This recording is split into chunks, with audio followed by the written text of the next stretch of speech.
I leave for Tokyo on Thursday. And the reason why I'm so excited for this trip, nervous and excited, is because not only is it a birthday trip, but it is a solo birthday trip. And Tokyo is one of those cities where I feel like it's always so busy and hectic, and I always feel like I have to do so much once I'm there. But for a solo trip, I really enjoy the fact that I can take my time with it, really prioritize the things that I want to do. Obviously, I'm still going to have an itinerary for the things that I want to see, want to check out, but it's purely on my own time. And I really wanted to go back to Tokyo for my birthday. I specifically wanted to celebrate it there. However, I also fly back on my birthday, and it works out really well because of the time difference, because I'll be able to celebrate my birthday in Tokyo. I'll have my flight home. I get back and it's still my birthday, so I can celebrate with Marco and Wade. I hope that sharing a solo travel vlog helps inspire anyone that's been wanting to do a trip and you never seem to be able to find the time to match up with anyone else's schedule. My solo trips have only been in cities that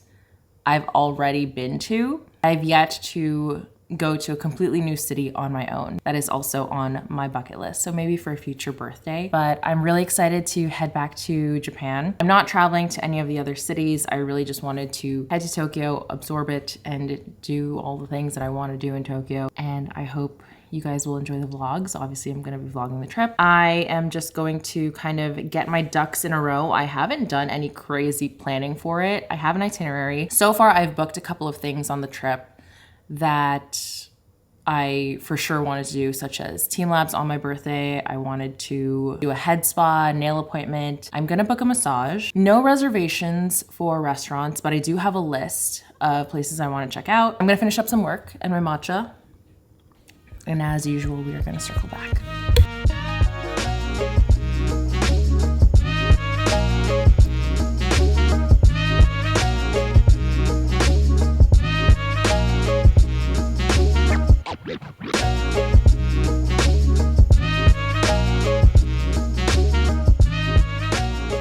To do my time shifter. I love this app because it genuinely helps me adjust my schedule. It is a subscription, but you get like one free, like a trip to plan in terms of schedule. And ever since then, I was just like, you know what?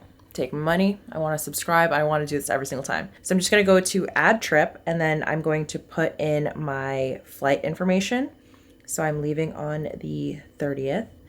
I actually booked my flight to be on the 31st and land on February 1st, but I decided to bump it up because as I was planning my itinerary, I was like, this doesn't seem like enough time. We're gonna put in my flights for when I'm going and coming home. It'll help me adjust. So now that I've put in all of my flight information, I'm going to hit this button and it's going to give me my time shift schedule. So Tokyo time shift starts tomorrow at 7 a.m. I need to caffeinate and then try not to fall asleep until about midnight. No problem, because I've been sleeping at like 2 a.m. reading Fourth Wing until 6, which is good because I want to be at the airport by 7, 9:45 flight. So then I'm going to sleep on the flight. That's going to be tricky because I feel like I'm going to be so excited. And then once I get there, we're just going to have to hit the ground running.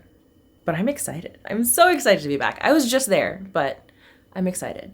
So now I'm gonna go and try and figure out my PowerPoint.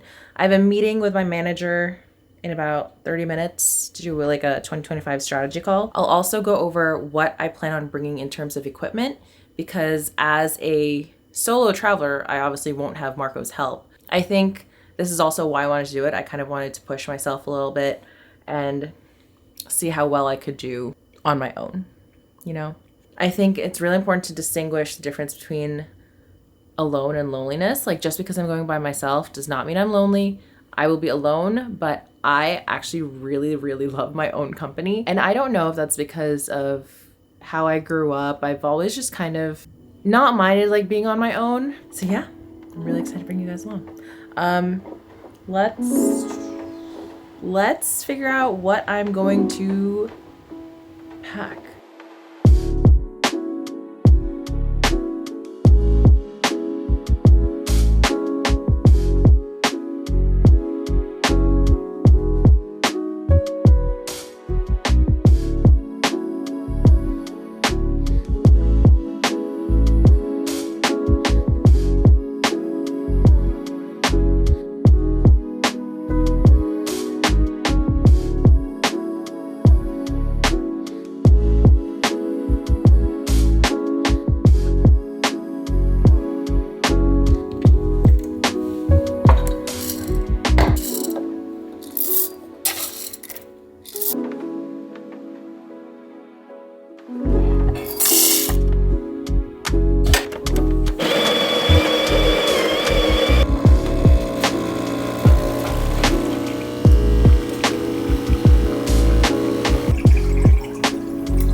everyone, it is the day before the flight. I've been trying to edit this vlog as I go, but I've checked into my flight, had breakfast. Marco made us spam silog, which is Filipino breakfast. So you have spam, rice, eggs. Had to work on some projects to send in. Now I am kind of packing and getting everything ready. To be honest, like over the holidays, I was so bad about organizing everything. So now let's go through what I'm going to be bringing on this trip in terms of equipment as a solo traveler, content creator. First and foremost, this is my handy dandy Sony ZV-E1. I love this camera. So this is what I use to film, you know, while I'm at the hotel. I don't really like to bring it around because this is what I'm primarily filming with. So light, so much smaller, but I do really love filming on this. The camera that I'm filming with right now is my Sony a7 IV, and this camera is amazing. The lens that I have on this is what I'll be bringing, and it works really well. So this is coming along with me with this lens. I want to talk about my DJI Osmo Pocket 3. So this is traveling with me because obviously it's so light, compact, easy to bring along. But what I am also bringing with me is this new wide angle lens. I bought this Ulanzi wide angle lens and it's so much wider. If you want a wider shot, this is a great attachment to have. I will have a link to all of the Ulanzi ones that I am bringing on this trip because I did do a pretty sizable order. My little tripod. This is the one that I brought with me on the Japan trip. So this is just from Amazon and it is the one that attaches, which is really great for getting shots that I want to be in the frame and I want to be like at a distance. So I'm able to attach my DJI to something made of metal. But I picked up this Ulanzi one because it has side attachments for other things. I'm able to put my mic here, which is great for audio. If I'm filming at night, there is this other attachment that I can throw on this side and it is a light. So it makes the setup a little bit more, you know, heavy duty, but it is great for filming if I'm trying to just get better night shots.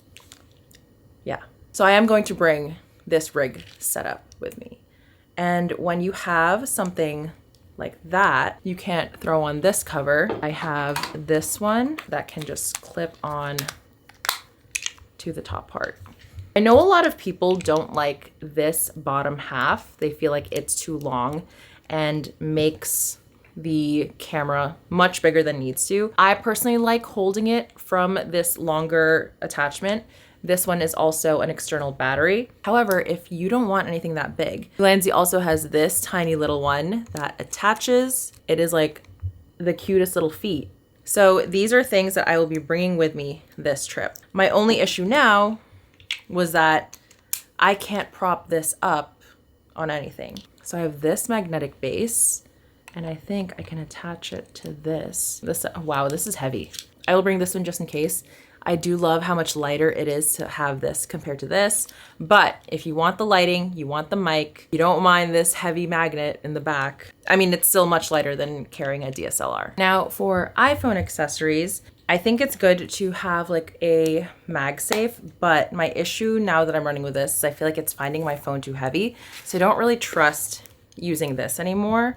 I like to have like a little tripod like this for when I'm traveling in case I need just like something quick and easy. But if I'm traveling with the Osmo, I will not really need this. And then you also want to have like a little Bluetooth remote. I have a couple of these. So I have this. I also put like these things on it, but it doesn't stick super well. Another Ulanzi tool where it is MagSafe. Doesn't work well if you are trying to get a light from obviously above. That's where this one comes in handy because you can literally just like clip it on like that and you get a pretty solid light above head, which is better, a little bit more direct. Whereas on the side, you're gonna get a little bit of a shadow. For tripod, I showed you this tiny little Moft one. However, if you are trying to do like an OOTD or something of the sort, you're gonna want something like this. If I'm traveling, this is probably my favorite tripod because it is strong enough to hold my camera, my Sony camera. And obviously if it holds the Sony, it can easily hold the DJI. I will also use this if I'm heading out and I want to try and grab some outfit photos. My MagSafe attachments don't work with this tripod because my phone is too big and gets in the way unless I'm mounting it horizontally. So I will just use my little phone attachment like this, and it has a back one where I can just place it on the top, and this works out really well for just, you know, an outfit photo like this. I will definitely need to travel with a tote bag, and I've had multiple tripods. This is still like my favorite one to travel with. I don't believe I'm gonna be bringing my Leica with me on this trip. I'm gonna be bringing my contacts, which I bought at the very end of the last Japan trip. So I really want to try and get a good roll of film going on this trip. Another thing I highly recommend is a power bank. And I really like this Anker one, which is something that I was inspired to buy after our friends in Japan bought it. Plugs directly into the wall, super fast charge. So say you're at a restaurant, you know your phone is running low. You don't want to hand off your phone. It's like, oh, can you just plug this into an outlet? Also really great to just have plugged in by the door, grab it and go. All right, I'm gonna pack up my gear. I did set aside some of the things that I wanna bring. Like because I'm traveling and it's cold, it's really just my coats, that's the outfit. No boots, only 2 pairs of sneakers and then slides. Brought 1 pair of jeans, 1 pair of trousers. All right, see you in a bit.